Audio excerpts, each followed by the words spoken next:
ये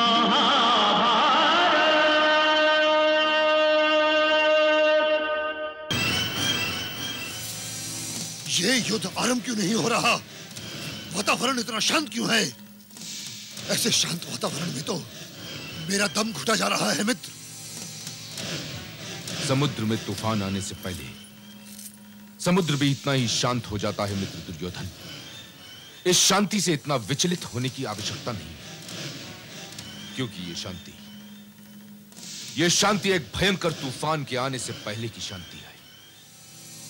घबराओ नहीं मित्र, युद्ध की ज्वाला को भड़का देने वाली चिंगारी किसी भी पल फूट सकती है।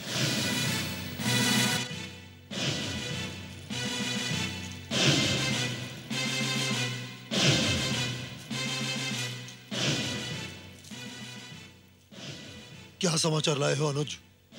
भ्राताश्री, समाचार मिला है कि भीम का पौत्र मौर्य पुत्र बर्बरिक भी युद्ध में भाग लेने के लिए आ पहुंचा।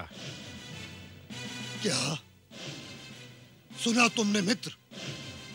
क्या पांडवों में युद्ध के कारण इतनी सनसनी फैल गई है कि वे अपनी संख्या बढ़ाने के लिए छोटे छोटे बालकों को अपनी सेना में भर्ती कर रहे हैं? उनकी बुद्धि तो भ्रष्ट नहीं होगी अनुज? क्या वे युद्ध की वेदी पर नवजात शिशुओं की बलि चढ़ाएंगे जिन्होंने ठीक से अपने जीवन का आरंभ तक नहीं किया? नहीं नहीं मित्र, महाबली की सौगंध, दुर्योधन की लड़ाई पांडवों से है, उनके परिवार के शिशुओं से नहीं। मित्र दुर्योधन, युद्ध में केवल दो ही पक्ष होते हैं, एक अपना, दूसरा शत्रु का।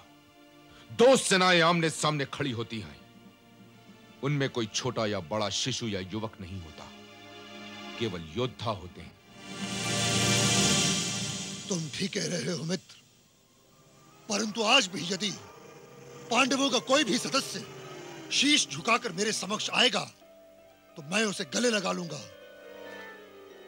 किंतु यदि कोई शत्रु बनकर दुर्योधन के समक्ष आया तो महाबली की सौगंध, दुर्योधन उसका सर धड़ से अलग करने में कदापि संकोच नहीं करेगा, चाहे वो नवजात शिशु ही क्यों ना हो। अनुज, बर्बरीक मेरा भी पौत्र है, किंतु यदि वो कौरवों से युद्ध करने आया तो उसका भी वही परिणाम होगा जो दुर्योधन के समक्ष आने वाली किसी शत्रु का होगा। किंतु भ्राताश्री, बर्बरीक केवल भीमसेन और हिडिंबा का पौत्र ही नहीं, घटोत्कच और मौर्विक का पुत्र भी है, और उनके वंश का एक अंश मायावी है जिसे हमें नहीं भूलना चाहिए।